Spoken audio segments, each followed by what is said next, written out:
Ibaze nawe kumara imyaka myinshi urwaye cyangwa ufite ikibazo. Ni nka kanseri iba yarinjiye mu mubiri. Iyi kanseri ikagenda imunga buri rugingo buhoro buhoro.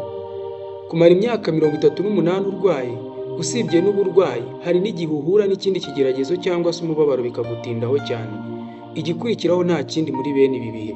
Ni ugutakaza ibyiringiro, ni ukwiheba, ni ukwanga ubuzima, ni ugutuka Imana umuremyi wa byose, ni ukwijujuta, ni ukwibaza nabi ku bantu batakugeraho, ni ukumva ubuzima ari nk'igihano. Mbese gutinda mu mubabaro uwo ari wo wose birandamura ibyishimo, icyizere n'imbaraga zose by'umutima, ukagwa mu cyitwa agahinda gakabije cyangwa se agahinda gasaze. Nk'uko byagiye bigarukaho kenshi n'abakristo bagiye batandukanye, kandi iyi nkuru akaba ari inkuru yamamaye cyane cyane kandi ifasha mu rugendo rugana mu ijuru. Reka ngusobanurire neza icyo isayo gahinda gasaze bishatse kuvuga. Mbere y'uko ninjira neza mu bisobanuro by'iri jambo, reka mbanze ngusobanurire neza ibyerekeye iki gitabo, kugira ngo utaza kugira aho utakara. Reka mbanze nguhe amwe mu makuru yerekeye iki gitabo, ubundi usobanukirwe neza. Isayo gahinda gasaze ni inkuru iba mu gitabo cyitwa Pilgrims of Progress, cyashyizwe mu rurimi rw'ikinyarwanda kikitwa Agatabo k'Umugenzi, cyanditswe na John Bunyan, gisohoka mu mwaka w'1678. Ku bantu baba batamenyereye iki gitabo no ku basanzwe bakizi muri rusange, kivuga inkuru y'urugendo rw'umukristo ugana mu ijuru, ibibazo ahura nabyo, imibabaro, ariko kikanagaruka no kukunesha k'umukristo wese ubashije kwihangana. Iki ni kimwe mu bitabo byamamaye cyane, ariko cyane cyane ku bakristo n'abandi bakunda Imana no gusenga. Kivuga inkuru y'urugendo rw'umugabo witwa Mukristo, a Christian mu rurimi rw'icyongereza, uburyo yavuye mu mujyi w'iwabo wiswe w'irimbukiro, destruction, akerekeza mu wiswe celestial city, ushushanya ijuru. Mu nkuru cyangwa se mu rugendo, Mukristo yahuriyemo n'ibintu byinshi: kubabara, kugeragezwa, gutabarwa n'ibindi byinshi bishushanya kwizera, imibereho y'umukristo ndetse no kwizera k'umukristo. Ubundi iyi nkuru ibarwa mu bice bibiri. Icya mbere ni igice kivuga ku rugendo rwa Mukristo ubwe. Igice cya kabiri ni igice kivuga ku mugore we n'abana be biyemeza nabo gukora urwo rugendo. Rero mbere y'uko dukomeza, wakwibaza isayo gahinda gasaze muri uru rugendo rw'umugenzi ishushanya iki? Mu gitabo Agatabo k'Umugenzi cya John Bunyan, Slough of Despond, isayo gahinda gasaze ni ahantu umukristo cyangwa se umugenzi agwa kubera umubabaro mwinshi uterwa n'umutwaro w'ibyaha bye. Ni ahantu hagaragaza kwiheba n'icyo umuntu wicujije ibyaha bye yumva mbere y'uko agerwaho n'ibyiringiro byo gukizwa. Ati, iki kiyaga cyuzuye ibyondo bidasibangana, biterwa n'amarira n'umubabaro wa buri wese ugerageza kwigobotora ibyaha bye. Iki kigereranyo gihagarariye imbogamizi n'ihungabana umuntu anyuramo mu rugendo rwe rwa gikristo. Reka noneho twinjire neza mu gisobanuro cy'ijambo isayo gahinda gasaze, icyo bishatse kuvuga ndetse n'icyo bibimbura ku mukristo wese.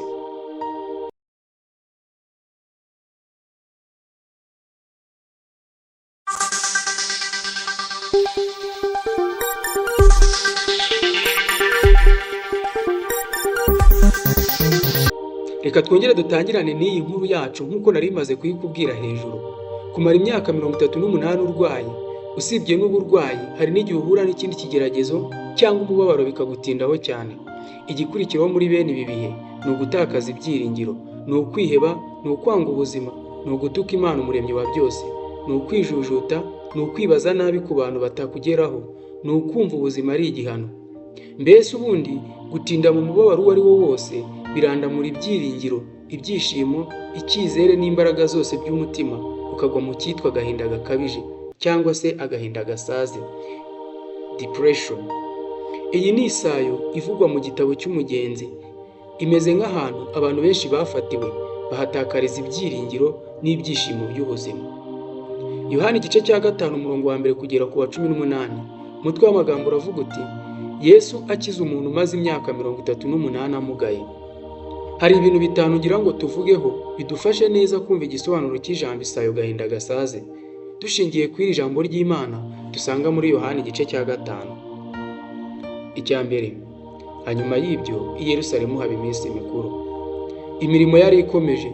Hanyuma yo gukiza umuhungu w'umutware, hanyuma yo kuvugana n'umusamariyakazi, hanyuma y'indi mirimo itandukanye yo kugira neza, i Yerusalemu haba iminsi mikuru. Burya bamwe bagira iminsi mikuru, barya, banywa, bashyingira, bizihiza iminsi mikuru y'amavuko, amasabukuru, ibihembo batsindiye n'ibindi.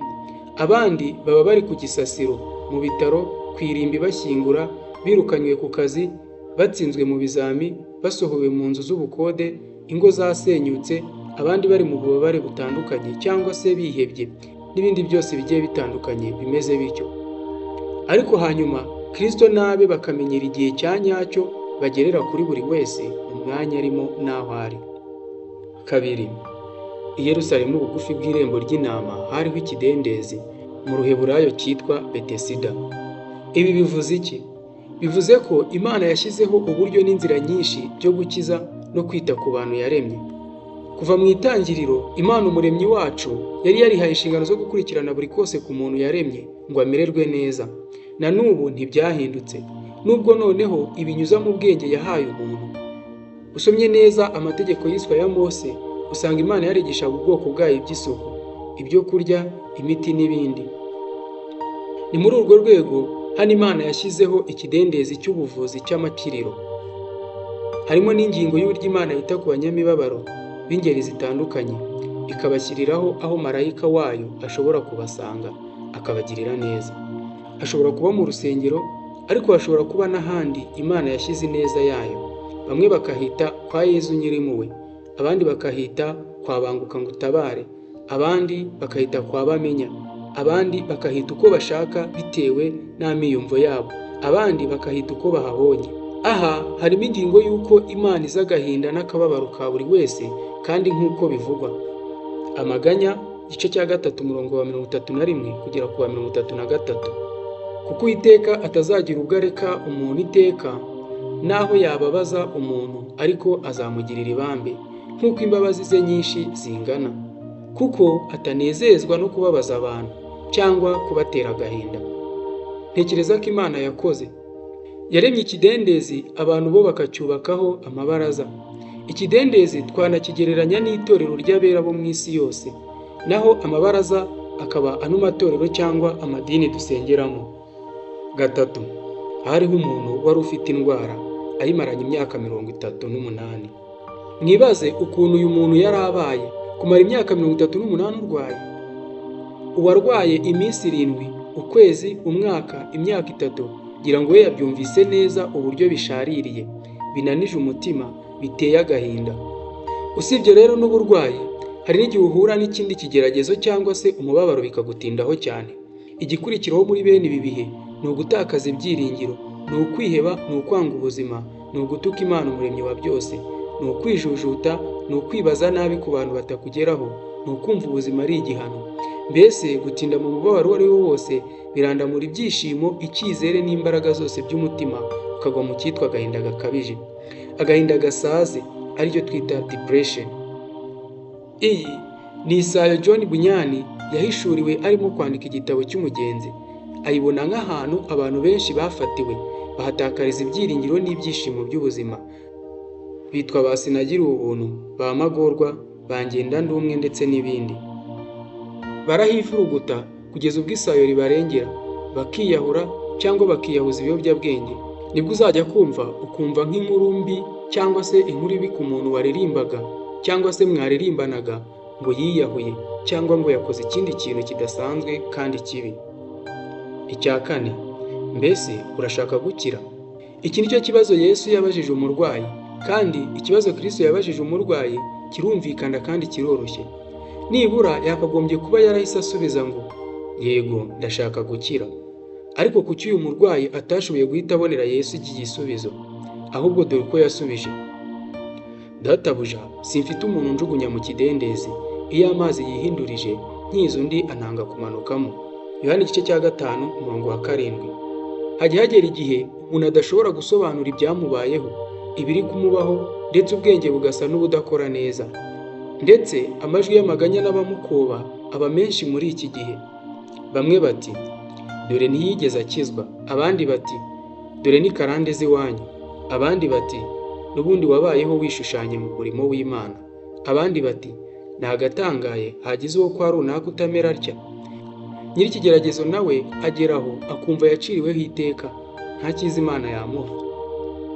Dusubiye rero kuri rya jambo, hanyuma y'ibyo Kristo we aba agishobora kumva neza ibihe uri kunyuramo. Waba ushoboye gusobanura amasengesho yawe, waba utagishoboye gusenga uvuga, gusohora ijwi, nka Hana wagezeho akajya anyeganyeza iminwa gusa, hagaragara amarira yonyine ku maso. Ijambo ni rimwe. Hari ijambo rimwe ryo kukubwira uyu munsi. Ujye wibuka Kristo Yesu wakomotse mu rubyaro rwa Dawidi, abasha kwisobanurira ibyo unyuramo byose. Timoteyo wa 2:2:8. Ujye wibuka Yesu Kristo wakomotse mu rubyaro rwa Dawidi, akazuka mu bapfuye nk'uko ubutumwa nahawe bubivuga. Icya gatanu, byuka wikorere uburiri bwawe ugende.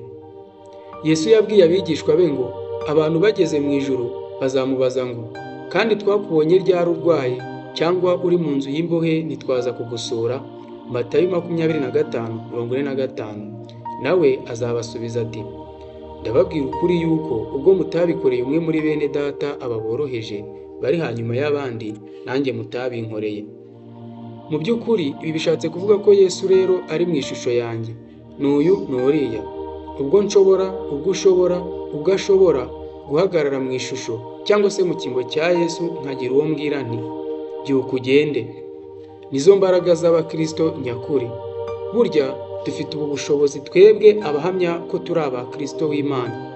Dufite ubushobozi bwo kuba twagira uwo tubohora cyangwa se dukiza uyu munsi. Dufite ubushobozi bwo kuba hari uwo twakura ku irembo, ku ibaraza, mu isayo, ku nzira, akinjira mu nzu y'Imana ashima Imana, akajya mu kidendezi afite ibyishimo, akinjira i Yerusalemu mu minsi mikuru. Yesu yakoresheje ijambo. Nyamara usibye n'ijambo ryo gusenga ubabaye, twagira n'icyo dukora. Ikorera uburiri bwawe ugende. Kwikoreza uburiri bivuze ko utanze ikintu, utanze itegeko. Jya gushima Imana wowe nke muri iki kibazo. Subira mu nzu y'Imana gusenga. Muri make, niba ukoreye umuntu ikintu cyiza cyangwa se niba umukemuriye ikibazo, mubwira ajye gusenga, umenyeshe ko ari ku bwa Kristo. Ukoze igikorwa abantu babona bakibaza ngo kuki uriya yikoreye, wibuke ko ku isabato nta wari wemerewe kwikorera. Nyamara Yesu we abinyujije muri njyewe, wowe cyangwa uriya, atumye habaho impamvu abantu bose bakwibazaho. Kuki yikoreye muri Yerusalemu kandi ku isabato mu minsi mikuru? Impamvu nta yindi, ni uko yahuye na Yesu Kristo hamwe nabe. Niyo mpamvu Chorale Ambassadors of Christ y'i Kigali yo yaririmbye iti, nimundeke ndirimbe nahuye na Mesiya, kuko uwahuye nawe ahindurwa mushya. Umuntu wese uremerewe rero igihe yahuye n'umukristo cyangwa se n'umukozi w'Imana, iyo nkuru ubundi yagakwiye kumenyekana. Mu nkuru nziza ya Yohana 14:12 Yesu aravuga ati, ni ukuri ndababwira yuko unyizera imirimo nkora nawe azayikora, ndetse azakora n'iyiruta, kuko njya kwa Data. None rero inyigisho ziri mu isayo gahinda gasaze ni izihe? Iya mbere ni uburyo umubabaro utera kwiheba. Mukristo agera kuri iki kiyaga afite umutwaro w'ibyaha bye, kandi ubwo agerageza kucyikuramo wenyine ararushye, ndetse akageraho anashidikanya ko atazabasha kukirenga. Mu magambo y'igitabo hagira hati, Now I saw in my dream that just as they had ended this talk, they drew nigh to a very mighty slough that was in the midst of the plain, and they being heedless, did both fall suddenly into the bog. The name of the slough was this pond. Haravuga hati, mu nzozi zanjye nabonye ko bakigera imbere gato bahise binjira mu kiyaga cy'ibyondo kirekire mu kibaya cyari imbere yabo. Izina ry'iki kiyaga ryari isayo gahinda gasaze. Ini nyigisho ni ubufasha buturuka ku Mana. Nubwo Mukristo yari mu mwijima w'ububabare, yaje gutabarwa n'umufasha. Uyu akaba agereranywa n'Imana cyangwa inshuti za Gikristo zishobora gutabara mu bihe bikomeye. Haravuga hati, But the man that could pull him out was help, and he said, Give me the hand.